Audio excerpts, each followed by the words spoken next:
지난주에 누가복음 9장에 나타난 그러나라고 하는 제목으로 말씀을 살펴보았는데 우리 간단하게 한번 다시 살펴보도록 하겠습니다. 예수님께서 예루살렘을 가실 때 세 사람을 만났어요.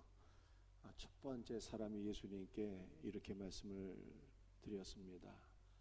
선생님, 어디로 가시든지 나는 따르겠습니다 라고 고백을 하게 되었습니다. 이 사람은 예수님을 따르는 것이 이스라엘이 회복되는 길이요, 자신이 영광을 얻는 길이다 라고 생각을 했습니다.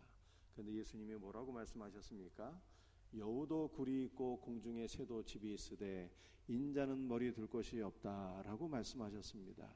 이것은 예수님을 따르는 것은 영광의 길이 아니라 십자가 고난의 길이다 라고 하는 것을 우리들에게 보여주고 있는 것입니다. 그러므로 우리도 예수를 믿는 목적이 이 땅에서 물질적이고 어떠한 개인의 명예나 영광을 얻기 위한 것이라면 목적 자체가 잘못되었다라고 하는 것을 우리가 깨달아야 되는 것입니다. 나는 선생님을 따르겠습니다라고 고백한 사람은 한 서기관이었어요.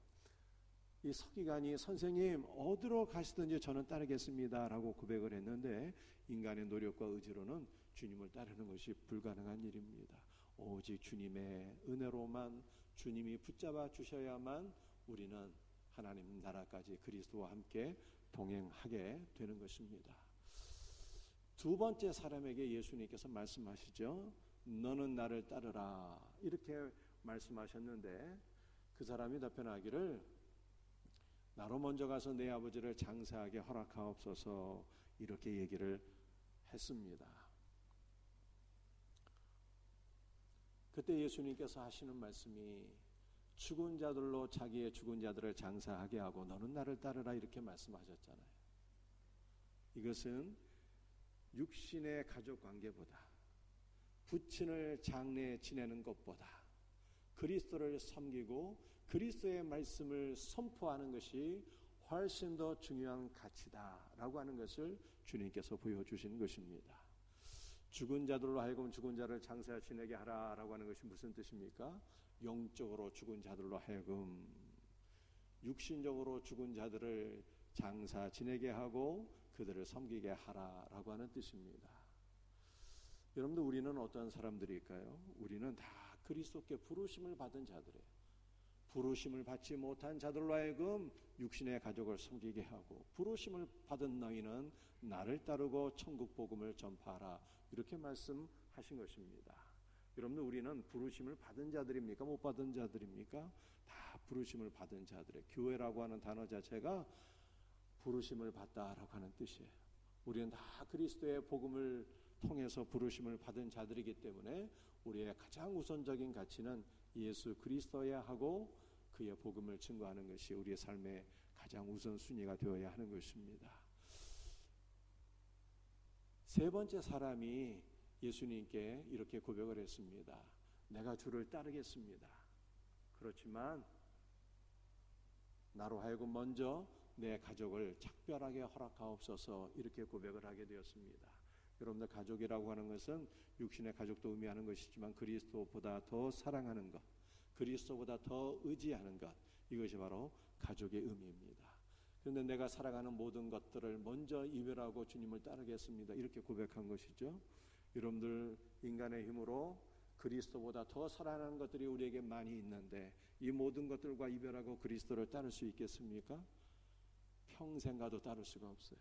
우리는 일단 그리스도를 따르게 되면 그리스도 안에서 내가 그리스도보다 더 사랑하고 의지하는 모든 것들이 끊어지고 이별하게 될 것을 믿으시기를 바랍니다. 우리 두 번째와 세 번째 사람들은 주님의 부르심 앞에 그러나로 답변했어요. 나를 따르라. 그러나 나는 아직 나이도 젊은데요. 나는 할 일도 많은데요. 나에게는 내가 사랑하는 것들이 너무 많이 있는데요 라고 답변하게 되었습니다.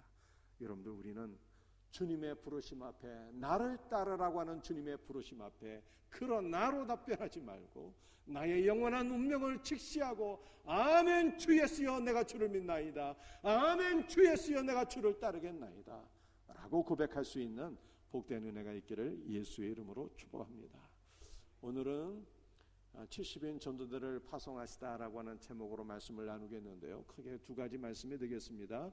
첫 번째 말씀은 70인 전도대의 사명이 무엇인가 라고 하는 것입니다. 누가복음 10장 1절 말씀입니다. 그 후에 주께서 따로 70인을 세우사 친히 가시려는 각 동네와 각 지역으로 둘씩 앞서 보내시며, 예수님께서 70인을 자신이 친히 가시려는 각 지역과 동네로 앞서 보내셨다 이렇게 말씀하고 있습니다. 그런데 보내시며 라고 하는 단어는요, 매우 권위적이고 공적인 파송을 의미하는 것입니다. 따라서 예수님께서 70인을 그저 이 동네에서 저 동네로 옮기셨다라고 하는 뜻이 아닙니다. 우리 예수님께서 70인을 하나님 나라의 전권 대사로 임명하시고 그들을 하나님 나라를 위하여 공식적으로 파송하셨다라고 하는 뜻입니다. 누가복음 9장을 보게 되면 예수님께서 12사도를 파송하셨습니다.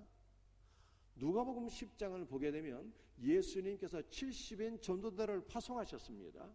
12명의 사도를 파송하신 목적은 무엇이었습니까? 누가복음 10장 1절 말씀을 보게 되면, 누가복음 9장 말씀을 보게 되면 12사도를 파송하신 목적은 모든 귀신을 제어하며 병든 자를 치료하며 하나님 나라를 확장하기 위함이었어요. 여러분들, 하나님께서는 저와 여러분 모두를 일생 동안 12사도로 이 땅으로 파송하시는 거예요. 그러므로 우리의 사명은 무엇입니까? 우리는 무엇을 위해서 기도해야 되는 것입니까? 주 예수여, 주님의 능력과 생명을 나에게 부어주사 내가 가는 모든 곳마다 원수 마귀가 물러가게 하시고 병든 자들이 치료받게 하시고 천국 복음이 선포되게 하시고 이 땅에 그리스도가 확장되게 하옵소서, 이렇게 기도해야 되는 것입니다. 우리 예수님께서 70인 전도대를 파송하신 목적이 무엇입니까? 예수님께서 각 동네와 각 지역으로 70인을 파송하셨어요. 뿐만 아니라 누가복음 10장 5절 말씀을 보면 70인 전도대는 각 가정으로 파송을 받게 되었습니다. 70인 전도대가 각 가정으로 파송을 받게 되었다는 뜻이 무슨 뜻일까요?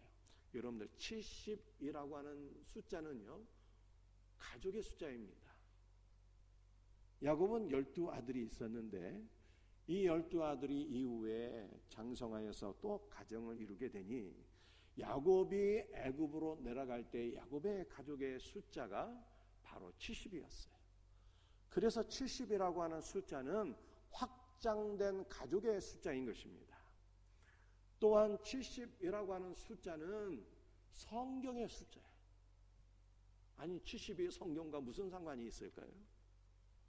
구약 성경을 헬라어로 번역한 성경이 있는데 이 성경책의 이름이 바로 70인역인 것입니다. 그러므로 예수 그리스도께서 70인을 각 가정으로 파송하셨다는 것은 바로 우리를 각 가정으로 파송하셨는데 우리는 하나님의 말씀을 가지고 각 가정 안으로 들어가서 우리의 가정을 그리스도의 확장된 가족으로 세우는 것이 바로 저와 여러분의 사명이라고 하는 뜻입니다. 우리 예수님께서 저와 여러분을 여러분의 가족으로 먼저 파송하신 거예요. 왜 우리를 우리의 가정 안으로 주께서 파송하신 것입니까? 우리가 바로 성경 말씀을 가지고 우리의 가정을 그리스도의 확장된 가족으로 세우기 위하여 주님께서 이 목적을 가지고 저와 여러분을 파송하신 거예요. 그러므로 사명 감당하는 여러분의 가정이 그리스도의 확장된 가족으로 세워지는 일에 사명을 감당하는 복된 은혜가 있기를 주의 이름으로 축복합니다. 우리 예수님은 우리를 또한 우리의 이웃 가운데로 파송하신 것입니다. 예수님께서 우리를 70인 전도대 우리의 이웃들의 가정 안으로 파송하신 목적이 무엇입니까? 성경 말씀을 가지고 우리의 이웃에게로 찾아가서 그들을 그리스도의 확장된 가족으로 세우라고 우리를 땅에 70 전도대로 파송하신 것입니다. 이 사명을 바르게 감당할 수 있는 우리 복된 성도들이 되시기를 주 예수의 이름으로 축복합니다. 여러분들, 우리는 어떻게 이 복된 사명을 감당하는 자들이 될 수 있겠습니까? 누가복음 10장 1절 말씀 우리 한번 같이 읽겠습니다. 그 후에 주께서 따로 70인을 세우사 친히 가시려는 각 동네와 각 지역으로 둘씩 앞서 보내시며, 예수님께서 70인 전도들을 파송하실 때 둘씩 짝을 지어 파송하셨습니다. 그 이유가 무엇입니까?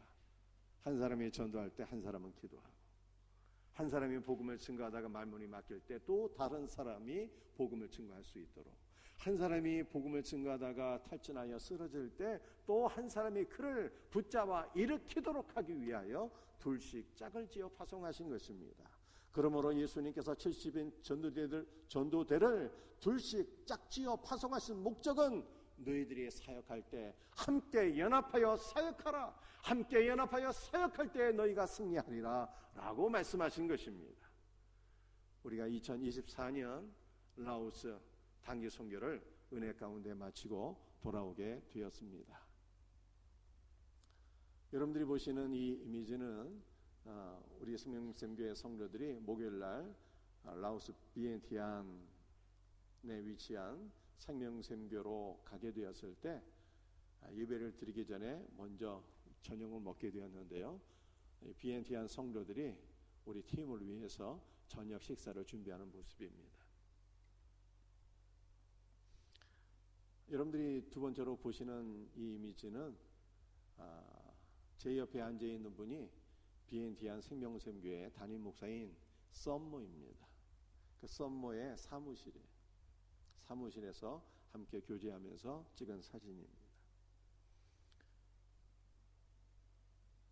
이 이미지는 우리 헌당 예배 때 설교하는 장면이고요. 그리고 이것은 우리 이번에 단기 선교팀 우리 16명의 성도들이 생명샘교회 앞에서 교회 예배당을 배경으로 해서 찍은 사진입니다. 그런데 가보니까 생각밖에 예배당이 너무 아름답게 잘 지어지게 된 거예요. 그리고 너무 하나님 앞에 아름답게 위대하게 쓰임받고 있는 것을 보게 되었습니다. 이 생명샘교회가 위치한 지역은요, 맨 처음에는 허허벌판이었는데 지금은 신규 주택 단지가 되어서 이 교회를 중심으로 해서 많은 이 집들이 세워져 있는 것을 보게 되었습니다. 아래층은 예배당인데요, 이 아래층 예배당에서 아이들 포함해서 한 100여 명의 성도들이 매주 예배를 드리고 있다고 합니다. 그리고 예배당 2층은 전도 폭발 센터예요. 그래서 많은 성도들이 이곳에서 전도 훈련을 받을 뿐만 아니라 라오스 전역에 있는 목회자들이 이 교회로 와서 전도 폭발 센터에서 훈련을 받고 다시 각 지역으로 돌아가서 복음을 증거하고 있다고 합니다. 그러니까 이 라오스 생명샘교회가 얼마나 귀하게 지금 쓰임을 받고 있는 것입니까? 생각 이상으로 아름다운 예배당이 지어졌고 생각한 것 이상으로 하나님 앞에 귀하게 쓰임받고 있는 것을 보게 되었습니다. 그런데 이 아름다운 열매를 어떻게 맺을 수가 있었겠습니까? 우리 생명샘교회 성도들의 기도와 헌신으로만 세워진 것이 아니더라고요. 물론 우리 성도들의 기도와 헌신이 있었고요, 그런데 여기에 우리 선교사로 사역하시는 김광진 선교사의 또한 수고와 헌신이 함께 어우러지게 되었고, 여기에 더하여 비엔티안 생명샘교회 성도들의 눈물과 헌신이 더해지게 되었을 때 이 모든 것이 합력하여서 아름다운 예배당이 세워지고 교회가 세워지고 천국 복음이 증거된 것을 우리가 보게 된 것입니다. 이처럼 하나님의 사역은요, 연합하여 합력하여 힘을 보태게 될 때 하나님의 위대한 역사가 일어나게 된다고 하는 것입니다. 우리가 4월 14일은 생명샘 축제일입니다. 여러분들, 우리는 어떻게 복음을 증거할 수 있겠습니까? 셀 안에서 함께 연합하여 힘을 합할 때 우리가 생각한 것 이상의 아름다운 열매를 거두게 될 것을 믿으시길 바랍니다. 전도 수상자들 공유하고 함께 모여서 기도하고 함께 찾아가서 섬기고 함께 복음을 증거하고 함께 그들을 교회 안으로 초대하게 될 때 우리가 생각한 것 이상의 많은 열매를 얻게 되는 것입니다. 그러므로 복음을 증거하는 사역에 있어서 우리 모두가 힘을 합하여 연합하여 사역할 수 있는, 그리스도의 방법을 따라서 사역할 수 있는 복된 은혜가 있기를 주님의 이름으로 축복합니다. 여러분들은 어떻게 우리는 70인 전도대로서 복음 증거의 사명을 감당할 수 있을까요? 출애굽기 15장 27절 말씀을 함께 같이 읽도록 하겠습니다.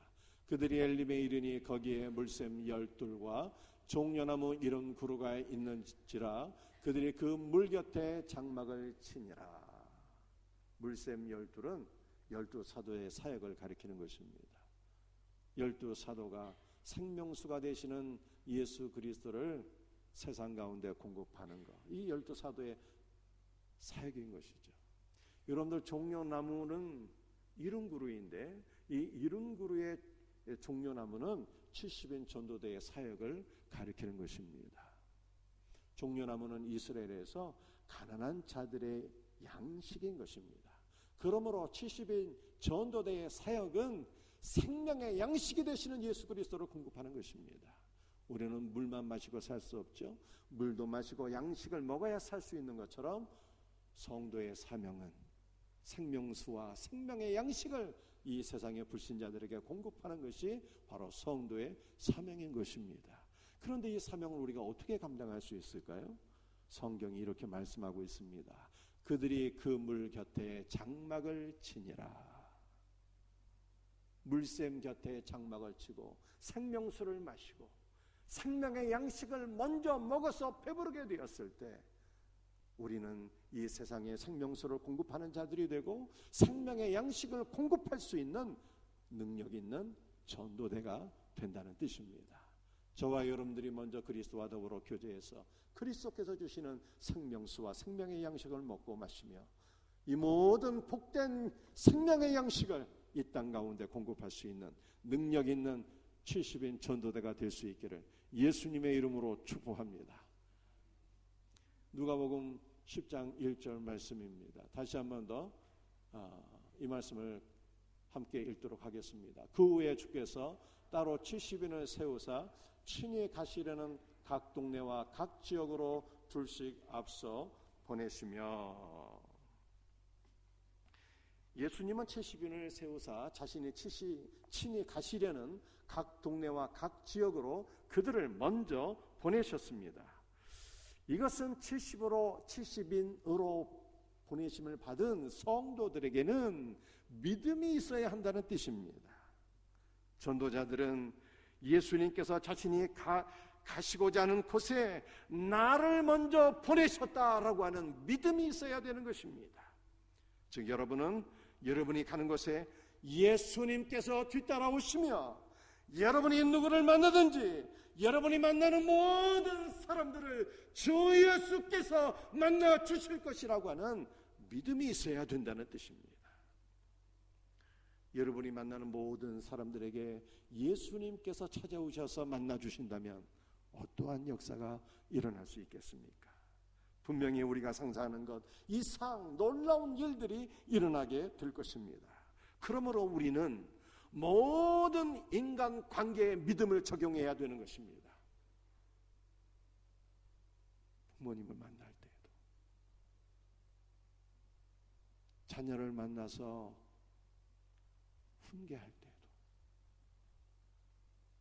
내가 자녀들을 만나서 자녀들에게 훈계하면 나홀로 하게 되면요 잔소리뿐이 안 되는 거예요. 잔소리. 그런데 내가 누구를 만나든지 예수님께서 뒤따라오셔서 내가 만나는 자를 예수님이 만나주신다잖아요. 이 믿음을 갖고 자녀를 만나서 훈계하게 되면 주님이 우리 자녀들을 변화시켜 주시는 거예요.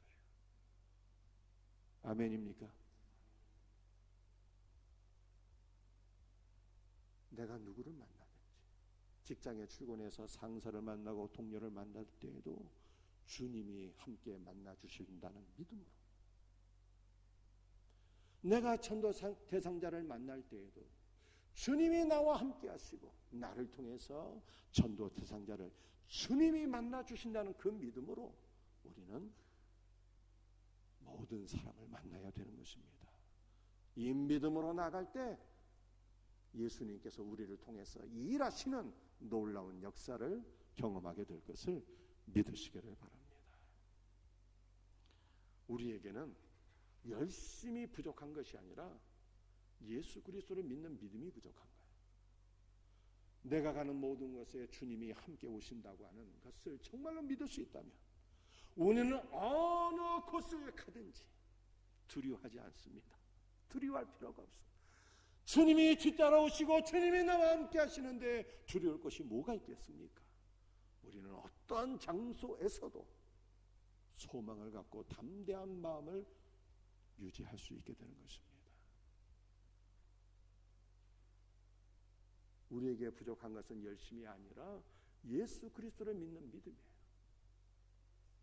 내가 누구를 만나든 주님께서 그를 만나 주신다는 믿음이 있을 때, 이 믿음으로 사람들을 만날 때 내가 노력해서 얻는 것 이상 훨씬 더 많은 열매를 거두게 될 것을 믿으시기를 바랍니다. 누가복음 10장 2절 말씀이에요. 함께 말씀을 읽겠습니다. 이르시되 추수할 것은 많되 일꾼은 적으니 그러므로 추수하는 주인에게 청하여 추수할 일꾼들을 보내주소서 하라. 추수할 것은 천국 창고에 저장할 알고, 즉 천국 백성을 의미하는 것입니다. 따라서 추수하는 것은 천국 백성을 하나님 나라 안으로 모으는 것이죠. 이 생각만 해도 너무 영광스럽지 않습니까? 예수님께서 우리를 이 땅에 70인 전도대로 파송하셨어요. 우리가 나가서 복음을 증거하는 것은 알곡을 추수해서 천국 창고 안으로 모으는 것이래요. 예수님께서 우리를 통해서 영혼을 구원하시고 하나님의 나라를 확장하신다니 이 얼마나 영광스러운 일입니까?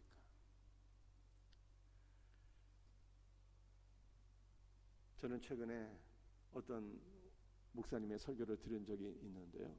그분은 수원제일교회에서 20년 목회하시다가 은퇴하신 이규양 목사님이에요. 이규양 목사님이 자신의 목회 경험을 얘기해 주시더라고요. 그분이 수원제일교회에서 목회하기 전에 부산에서 개척을 하신 적이 있다고 그러더라고요. 개척교회 목자들의 심정을 자기가 누구보다 잘 안다는 것입니다. 사람들이 없는데 한 사람이 찾아오게 되었을 때 목회자의 마음이 두근두근거리고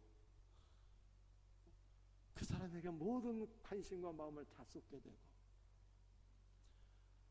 그러나 그 사람이 교회에 정착하지 못하고 떠나갔을 때 마음이 무너지는 것을 느끼게 되고, 한 사람이 얼마나 중요한지, 한 영혼이 천국 백성이, 한 영혼이 보석보다 귀한 영혼이니 이 한 영혼을 말씀을 통해서 그리스도께로 인도하는 것이 가장 영광스러우고 가장 복된 일이다 라고 하는 것입니다. 천국 복음을 증거함으로 한 영혼을 추수하는 것이 가장 복된 것이기 때문에 우리는 먼저 기도해야 된다는 거예요. 무엇을 해서 기도해야 되는 것입니까? 아버지야, 복음을 증거하는 것이 가장 중요한 가치이오니 함께 추수할 일꾼들을, 함께 동역할 수 있는 일꾼들을 보내어 주옵소서 라고 기도하라고 주님이 가르쳐 주셨어요. 복음을 증거하는 일에 가장 중요한 것은 먼저 기도하는 것입니다. 함께 기도할 수 있는 은혜가 있기를 주의 이름으로 축복합니다. 10장 3절 말씀 함께 같이 읽도록 합니다. 갈지어다 내가 너희를 보냄이 어린 양을 이리 가운데로 보낸과 같도다. 예수님께서 70인 전도들을 파송하시면서 이렇게 말씀하셨습니다. 내가 너희를 보냄이 어린 양을 이리 가운데로 보낸가 가도다. 어린 양은 누가 어린 양입니까? 바로 저와 여러분, 예수를 믿는 성도, 70인 전도대, 이들이 바로 어린 양이래요. 이리는 누구를 가리키는 것입니까? 세상 가운데 있는 악한 자들, 믿지 않는 분들, 이리라는 거예요. 여러분들, 어린 양이 이리 가운데로 들어가면 어떻게 됩니까? 이리 때가 가만두겠습니까? 맹렬하게 달려들어서 막 잡아먹겠죠. 그러므로 우리는 세상 가운데로 들어갈 때, 이리 때 가운데로 들어가서 복음을 증거할 때 어떻게 하면 좋겠습니까? 10장 1절에서 말씀하신 것처럼 합력해야 돼. 힘을 합해야 되는 것입니다. 둘씩 짝을 지어서 힘을 합하여 복음을 증거해야 되는 것입니다. 성경이 이렇게 말씀하고 있어요. 한 사람이면 패하겠거니와 두 사람이면 능히 감당할 수 있다고 말씀하셨습니다. 그러므로 우리는 나홀로 복음을 증거하게 되면 이리 때에게 잡아먹히게 되고, 힘을 합하여 함께 연합하게 되면 승리하게 될 것을 믿고 우리는 원팀으로 사역해야 되는 것입니다. 여러분들, 저 혼자 어떻게 사명을 감당할 수 있겠습니까? 하나님께서 귀한 동역자들, 장로님들을 세워주셨는데 당회가 하나가 될 때 사명을 감당할 수가 있는 것입니다. 여러분들, 당회 홀로 무슨 일을 또한 할 수 있겠습니까? 당회와 우리 모든 성도들이 힘을 합하여 우리 모두가 원팀이 되고 하나가 될 때 우리는 주 예수의 복음을 증거하는 사명을 감당하고 승리할 수가 있는 것입니다. 우리 생명샘교회가 주님께서 말씀하신 것처럼 원팀이 되어서 함께 힘을 연합하여 사명을 감당할 수 있는 복된 은혜가 있기를 예수님의 이름으로 축복합니다. 그런데 예수님께서 우리를 이리 때 가운데 보내신다라고 하는 것은 우리가 복음을 증거할 때 이리 때에게 잘못하면 잡아먹힌다, 뭐 이런 위험한 상황만을 말씀하신 것이 결단코 아닙니다. 어떠한 뜻이 있을까요? 우리를 이리 때 가운데로 보내신다는 것이 어떠한 의미가 있는 것입니까? 구약 성경 이사야서 6장 11장 6절 7절 말씀을 함께 같이 읽도록 합니다. 그때 이리가 어린 양과 함께 살며 포범이 어린 염소와 함께 누우며 어린아이에게 끌리며 소처럼 풀을 먹을 것이며. 우리가 어린 양이지만 이리 때에게로 들어가게 될 때, 복음을 들고 이리 때에게로 들어가게 될 때 어떤 역사가 일어나게 되는 것입니까? 주님께서 이리 때의 악한 본성을 제거해 주셔서 어린 양과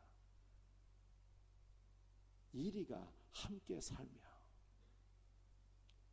우리 모두가 어린 아기이신 예수 그리스도의 통치를 받게 되며 우리 모두가 소처럼, 풀이라고 하는 것은 생명의 꼴 그리스도의 말씀을 가리키는 것이니 우리 모두가 생명의 말씀을 함께 먹으며 배부르게 될 것이다 라고 하는 뜻이에요.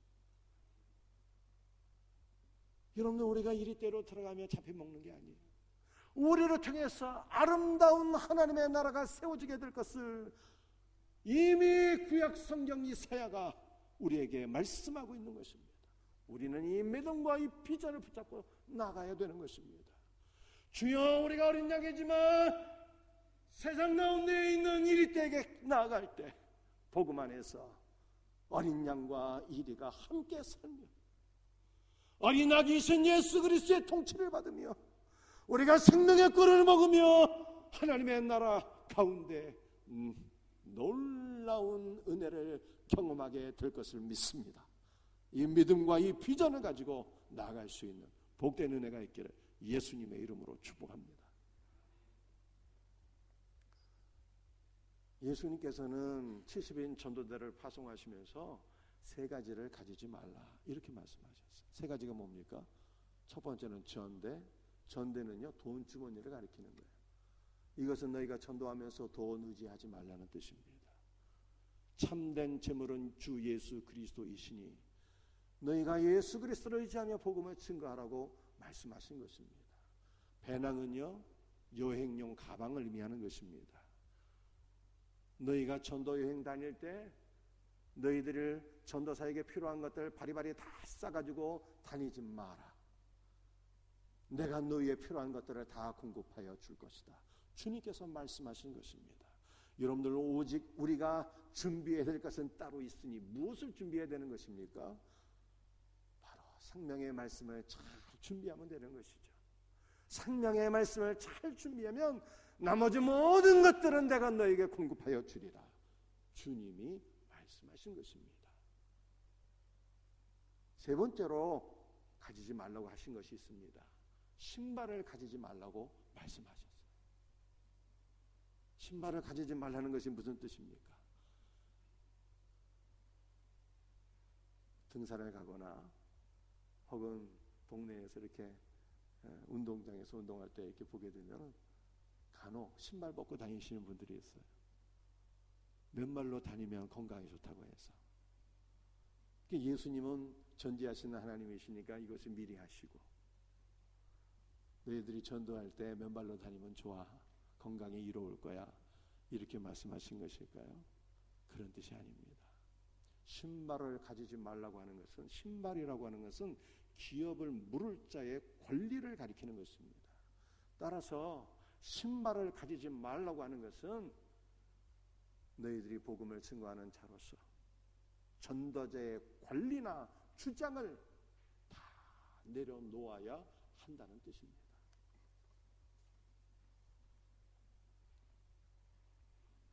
모든 것이 주님의 은혜이죠.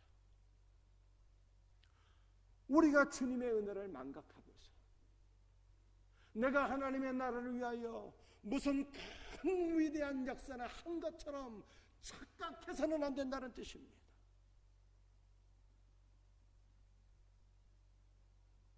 우리의 모든 권리를 다 내려놓고 모든 사역을 다 마친 이후에 자신의 권리를 주장하는 자들이 아니라 주여 나는 무익한 종이로소이다, 자기 자신을 낮출 수 있는 겸손이 있어야 된다는 뜻입니다. 누가복음 9장 31절 말씀을 제가 이미 설명을 드렸습니다. 예수님은 별세를 통해서 저와 여러분들을 구원하셨어요. 우리도 이 세상 떠날 때 믿음을 고백하며 이 세상을 떠날 때 우리의 마지막 별세를 통해서 많은 영혼들이 구원받게 될 것을 믿습니다. 그런데 누가복음 9장 31절 말씀은 우리의 마지막을 보여주는 소망일 뿐만 아니라 우리의 날마다의 삶 속에서 적용되어야 하는 말씀인 것입니다. 우리는 그리스도 안에서 날마다 별세할 때, 날마다 죽게 될 때 많은 열매를 맺을 수가 있는 것입니다. 여러분들, 그리스도 안에서 우리가 산다는 것은 무엇이고 죽는다는 것은 무엇일까요? 여러분들, 내가 산다라고 하는 것은요, 내가 공동체를 위해서 무슨 위대한 일을 한 것처럼 착각하며 자신의 권리와 주장을 높이는 것, 이것이 내가 살아있는 거예요. 그러나 저와 여러분은 어떤 존재들입니까? 이미 예수 그리스도와 함께 십자가에 못 박혀 죽은 자들입니다. 우리가 이것을 깨닫고 내가 나의 권리를 주장하고 싶을 때마다, 내가 나의 주장을 더욱더 높이고 싶을 때마다 예수님, 나는 그리스도와 함께 십자가에 죽은 자인 것을 믿습니다, 이것을 고백하며 나의 모든 권리와 주장을 내려놓는 것, 이것이 바로 내가 이 세상에서 별세하는 것, 날마다 그리스도와 함께 죽는 것이며, 이것이 바로 나의 권리를 내려놓는 것이며, 이렇게 우리가 모든 권리를 내려놓게 될 때 더욱더 많은 열매를 얻게 되고 공동체가 그리스도 안에서 날마다 새롭게 될 것을 믿으시기를 바랍니다. 아멘입니까? 오늘 마지막 말씀입니다. 누가복음 10장 5절과 6절 말씀 함께 같이 읽겠습니다. 어느 집에 들어가든지 먼저 말하되 이 집이 평안할지어다, 하라. 만일 평안을 받을 사람이 거기 있으면 너희의 평안이 그에게 머물 것이요 그렇지 않으면 너희에게로 돌아오리라. 여러분들 70인 전도대의 사명이 무엇인지 다시 한 번 더 기억하시길 바랍니다. 우리는 각 가정 안으로 들어가는 거예요. 복음을 가지고 각 가정 안으로 들어가서 그 가정을 그리스도의 가족으로 세우는 것, 이것이 바로 70인 전도대의 사명인 것입니다. 70인 전도대가 각 가정으로 파송을 받았습니다. 그리고 각 가정에서 무엇을 선포해야 되는 것입니까? 평안을 선포하라고 주께서 말씀하셨어요. 이 집이 평안할지어다. 여러분들 평안이 무엇입니까? 평안은 세상에서는 얻을 수가 없는 것입니다. 평안은 주 예수 그리스도의 복음인 것입니다. 여러분들 평안이 무엇인가를 보다 더 정확하게 말씀드리도록 하겠습니다. 평안은 주 예수 그리스도 안에서 우리의 모든 죄가 사함을 받아 아버지 하나님과 하나가 되어서 그리스도 안에 있는 모든 충만이 나에게 넘치는 것, 이것이 바로 평안이에요. 여러분들 예수 그리스도 안에는 죄사함이 있고요, 예수 그리스도 안에는 생명이 있고요, 예수 그리스도 안에는 만복이 넘치는 거예요. 그리스도 안에 있는 모든 충만이 우리에게 넘치는 것, 이게 평안인 것입니다. 여러분들 전도대, 여러분들 성도는요, 평안을 끼치는 자가 되어야 돼요. 평안을 선포하는 자가 되어야 됩니다. 그런데 우리는 어떻게 평안을 선포하고 어떻게 그리스도 안에 있는 만복을 우리의 이웃들에게 공급할 수 있는 자가 될 수 있는 것입니까? 그것은 우리가 먼저 그리스도의 평안을 경험해야 되는 것입니다. 그리스도 안에 있는 모든 충만이 우리에게 충만하게 넘쳐야 되는 것입니다. 예수님께서 모든 충만을 우리에게 주셨어요. 우리의 죄를 사하시고 아버지 하나님과 하나가 되게 하시고, 그러므로 아버지 하나님과 그리스도 예수 안에 있는 모든 충만을 우리에게 넘치게 하셨습니다. 이 모든 충만을 가지고 우리의 이웃들에게로 날아가서 그리스도 안에 있는 모든 충만을 선포하며 그리스도의 안에 있는 모든 충만을 공급하며 그들을 그리스도의 확장된 가족으로 세울 수 있는 복된 은혜가 우리 모두에게 있기를 예수님의 이름으로 축복합니다. 말씀을 마치겠습니다. 70인 전도대의 사명은 우리의 가정을 그리스도의 가족으로 채우는 거예요. 우리는 어떻게 이 사명을 감당할 수 있습니까? 함께 연합해야 되는 것입니다. 믿음으로 기도로 사명을 감당할 수 있는 것입니다. 먼저 그리스도의 모든 충만을 경험하게 될 때 사명을 감당하게 되는 것입니다. 이 놀라운 은혜가 저와 여러분들에게 있기를 주님의 이름으로 축복합니다.